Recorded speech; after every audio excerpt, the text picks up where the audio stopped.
We are in one of the most dangerous periods of our nuclear story since probably the 1980s. It's really hard to say with any certainty the amount of nuclear material that exists outside of regulatory control.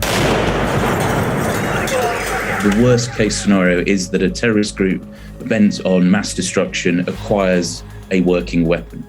On the 6th of May 2021, anti-terrorism police in Mumbai arrested 2 men in possession of 7 kilograms of natural uranium, worth $2.9 million. They had been under surveillance since at least mid-February. Intelligence suggested that one of the men had been touting his illegally procured nuclear wares for some time.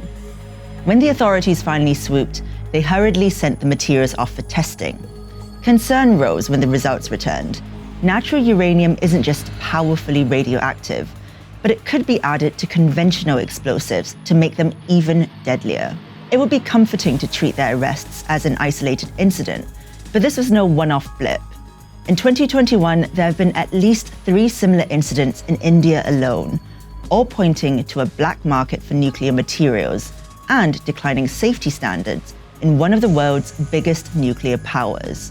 This is the business of crime. And in this episode, we're diving into the shadowy world of nuclear weapons smuggling and what the real likelihood is of the world's nukes falling into the wrong hands.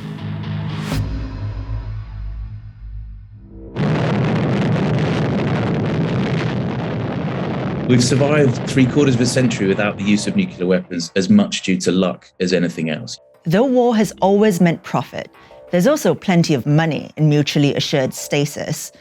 Nuclear weapons remain big business, and have been so ever since the US detonated the first nuclear test in the New Mexico desert back in July 1945.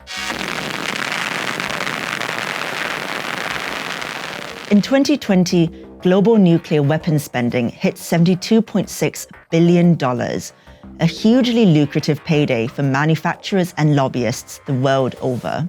These awesome weapons will carry nuclear warheads. Officially, it's thought that there are around 13,500 nuclear warheads spread across the world today, with the vast majority belonging to Russia and the US. The combined yield of these weapons is still enormous and more than enough to destroy the planet. But numbers have declined substantially since the Cold War. In 1986, that same figure stood at 70,000. That may sound impressive, but progress towards the dream of a nuke-free world isn't quite so linear. And there are plenty of others who want in on the action and are prepared to employ all kinds of tricks to get there. There's been a lot of rhetoric put out there by terrorist groups themselves in terms of their interest in wanting to acquire these materials. There are a few household names in the mix. Al-Qaeda harbored nuclear ambitions after their birth in the late 80s. Having tried and failed to buy materials from a cluster of post-Soviet states, Osama bin Laden said in a 1998 interview that it was his duty to acquire nuclear weapons.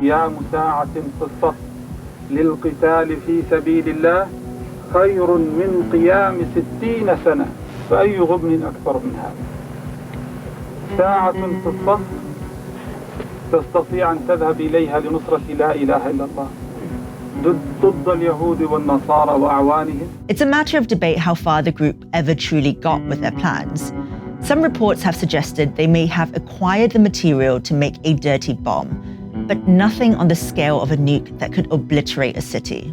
They aren't the only terrorist group with nuclear aspirations. ISIS got their hands on some nuclear materials after the 2014 fall of Mosul. Luckily, their haul was relatively low grade. A year later, Moldovan authorities reported several thwarted attempts by the group to buy radioactive materials from shadowy groups linked to Russian intelligence services. They were able to intercept hundreds of gram quantities of nuclear materials, including, I believe, highly enriched uranium. In Japan, the Aum Shinrikyo cult were previously linked to attempts to get their hands on nuclear materials. though the Doomsday Group, best known for their 1995 chemical attacks on the Tokyo metro, soon gave up their ambitious plans for nuclear destruction. Allegedly, they went to Australia to look to prospect or mine for uranium, as well as allegedly taking advantage of their networks to try and acquire nuclear weapons in the early 1990s in Russia following the breakup of the Soviet Union. But threats change with the times. Cybersecurity is also now a pressing concern. In late 2020, reports began to circulate of an attack by Russian hackers that embarrassed the US Nuclear Weapons Agency and raised questions about the system's vulnerability. Are we losing the war when it comes to cybersecurity right now? There have been a number of instances of nation-state hackers breaking into sensitive computer systems that may contain information about nuclear weapons, nuclear tests, nuclear designs. So how safe are the world's nukes? The answer is, it depends on who they belong to. Upheaval and regime change is clearly not a good recipe for geopolitical tranquility. The problem then becomes whether particular groups, notably terrorist groups, but also potentially rogue or irrational leaders, may not play by the same rules. They may feel they have nothing to lose. For instance, the Taliban's recent return to government in Afghanistan has provoked plenty of column inches on what it might or might not mean for the internal security of its Pakistani neighbor and its nuclear weapons. This, after all, is a country with 165 nukes and a well-documented problem with Islamic extremism, plus a military intelligence agency that has been repeatedly accused of supporting terrorist groups. But extremist attacks are not the same thing as capturing the state and its nuclear arsenal. As catastrophic and high-octane as the latter scenario might be, it remains extremely unlikely. Even if it were to happen, complex security measures remain in place to stop rogue actors from detonating. It's one thing taking ownership of a nuclear bomb, and quite another to make it actually work.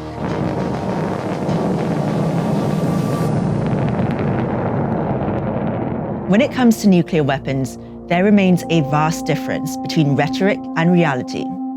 Despite UN treaties and solemn pledges for reduction and working towards a nuke-free world, the trade remains as robust as ever, legal or otherwise.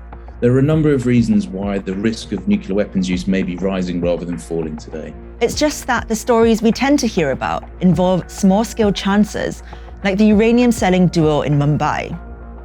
That doesn't mean that there still isn't a very real cause for concern. After all, business is business, even when it comes to the prospect of nuclear Armageddon. If just one of the approximately 13,000 nuclear weapons that exist in the world today were to be detonated over a medium-sized city, we would expect to see several 100,000 deaths. This is just one nuclear weapon.